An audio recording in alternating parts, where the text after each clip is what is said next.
Olá, aqui quem fala é a professora Vera. Nós vamos falar um pouco neste vídeo sobre diagramas ou gráficos estatísticos. Eles são formas de organizar os dados onde a gente utiliza desenhos, né, e tanto é que lá na ABNT se chama de figuras, onde a gente utiliza desenhos para apresentar dados, para organizar os dados. Eles têm a vantagem em relação às tabelas de que eles são de mais fácil leitura, de mais fácil visualização, né? A gente vê pelo desenho do gráfico aonde eu teve um aumento, onde teve diminuição, onde é maior, onde é menor. Então eles ganham, né, na apresentação pela visualização. Quando a gente está trabalhando com a parte dos gráficos, os gráficos têm a mesma norma que as tabelas. Qual é a norma das tabelas? Lá no início tem um título, dando o máximo de informações possíveis do que a gente está colocando no gráfico, da onde são aqueles dados, de quando são aqueles dados. Depois nós temos o corpo do gráfico, este corpo do gráfico que pode ser bem variado, pode ser de ponto, de linha, de barra, de área, né? Pode ser aí de superfície, e aí tem várias formas de se apresentar esse corpo do gráfico. Lá no final a fonte sempre indicando quem é o responsável por aqueles dados que estão sendo apresentados do nosso gráfico. Se somos nós os responsáveis, a gente coloca que a fonte são os dados da pesquisa, levantamento realizado. Se não, a gente coloca da onde a gente copiou os dados, né? E pode lá no final do gráfico ter nota ou nota. A nota é sempre alguma coisa importante para quem está fazendo a leitura, a observação do gráfico, alguma coisa importante que deve estar junto ali do gráfico, essa observação. Quando a gente pensa num trabalho acadêmico, um trabalho dentro das normas da ABNT, a ABNT chama gráfico de figura. Só que qualquer desenho para a ABNT é uma figura, uma foto, um desenho, uma parte do corpo humano, um organograma de uma empresa, tudo é uma figura. Só que esses que eu falei há pouco não são gráficos. Então, a ABNT chama de figura, né? Figura qualquer desenho. O gráfico é um tipo especial de figura. Então, quando a gente vai para um trabalho acadêmico ou vai escrever um artigo, a gente tem que ver lá na ABNT como nós vamos chamar os gráficos e como é a norma do gráfico. Aqui dentro da estatística, a norma que a gente considera é lá no início se coloca o título, depois disso tem o corpo do gráfico, a fonte dos dados e se tiver alguma nota, alguma informação importante aí na leitura do gráfico. Neste caso, esse é um gráfico chamado de gráfico de pontos ou diagrama de dispersão, onde a gente só tem os pontos no gráfico. Para a leitura, ele não é um gráfico interessante, porque a gente tem que ficar procurando aonde aumenta, aonde diminui, né, aonde estão esses pontinhos do gráfico. Quando é que ele passa a ser interessante? Quando nós temos uma grande quantidade de dados e a gente consegue observar o comportamento desses dados, né? Aqui nós temos um comportamento que a gente poderia dizer que ele é linear, né?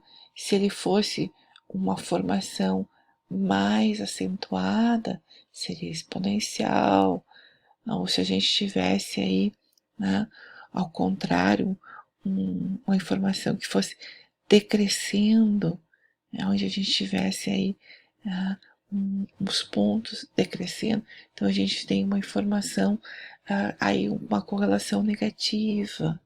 Então, o gráfico de pontos, diagrama de dispersão, ele é interessante para isso, para a gente verificar comportamento de dados. O gráfico de linhas ou de curvas, ele é mais interessante do que o gráfico de pontos para a leitura de dados. E quando a gente tem várias linhas, várias curvas ou várias colunas ou barras mesmo, e a gente for utilizar a legenda, isso a gente chama de legenda, né? O que é o azul, o que é o vermelho, o que é o verde ali no gráfico, e essa legenda deve aparecer à direita do gráfico se tiver espaço, como nesse caso, né? Ou aqui embaixo do gráfico, antes da fonte. O gráfico que ele tem colunas, que cada coluna é uma informação, a gente chama de gráfico de colunas. O gráfico, quando ele tem as colunas deitadas, a gente chama de gráfico de barras. Nesse caso, são barras múltiplas até, né, porque cada aqui conjunto de barras, ele tem todas essas informações que estão aqui na legenda, então são barras múltiplas, mas a gente tem a ideia da barra que ela é deitada. O diagrama de superfície,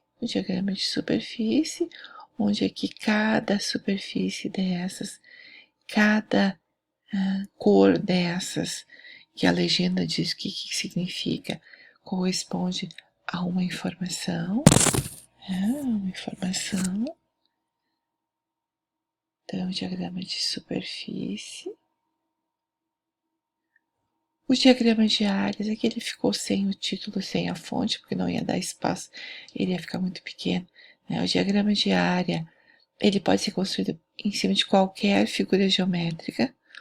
O mais usual é em cima da circunferência, então, popularmente se chama de gráfico de pizza, mas ele pode ser em cima do retângulo, do triângulo, em cima de qualquer figura geométrica, não precisa ser só em cima da circunferência. E nesse tipo de gráfico, o usual é colocar os dados em porcentagem. Ele é um gráfico interessante, bem fácil a leitura dele, só que normalmente a gente não pode ter uma legenda com muitas cores aqui na lateral, senão vai confundir os dados. Então, toda vez que a gente tiver muitas cores, é interessante que ao lado de cada uma das cores apareça qual é a informação. Normalmente o gráfico de pizza, ele é interessante para quando a gente tem poucas informações, como nesse gráfico aqui, aí sim é possível utilizar a legenda. O gráfico, o diagrama circular polar de vetores, é quando ele é em cima realmente do 360 graus. Por exemplo, esse gráfico aqui, a temperatura média no Rio Grande do Sul em janeiro, fevereiro, março, abril, maio, junho, julho, agosto, setembro, outubro, novembro e dezembro.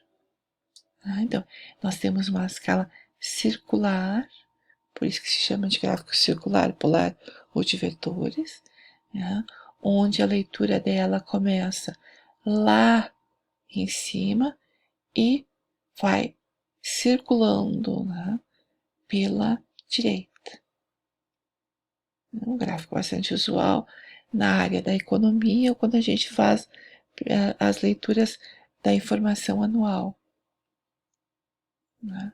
Os pictogramas, eu peguei aqui 2 exemplos de pictograma. Esse pictograma, utilizando aí a ideia da obesidade. Então, picto é desenhos. Então, os gráficos ou as informações utilizando desenhos para isso. Então, aqui os desenhos, os gordinhos, são bonequinhos realmente obesos, e onde a gente tem as informações dadas também utilizando desenhos. Então, isso a gente chama de pictogramas. Aqui nós temos um outro pictograma que traz a informação da violência contra a mulher no Brasil, tá? O símbolo do feminino, o símbolo do pare, a mão também reforçando o pare. Então a gente tem aí desenhos chamando a atenção da informação, né? O pictograma. O cartograma é quando a gente tem aí, né, um mapa e a informação é colocada em cima do mapa. Tá bastante usual agora a gente ter os mapas do coronavírus, por exemplo, né? Esse é até um mapa que tem na internet e ele é um mapa que todo dia ele vai sendo alimentado. Eu peguei ele em um certo momento da pandemia, né? Então a gente tem lá em março de 2020, né? Universidade John Hopkins dos Estados Unidos, trazendo aí a quantidade, né, de coronavírus no mundo lá mais ou menos pela metade de março.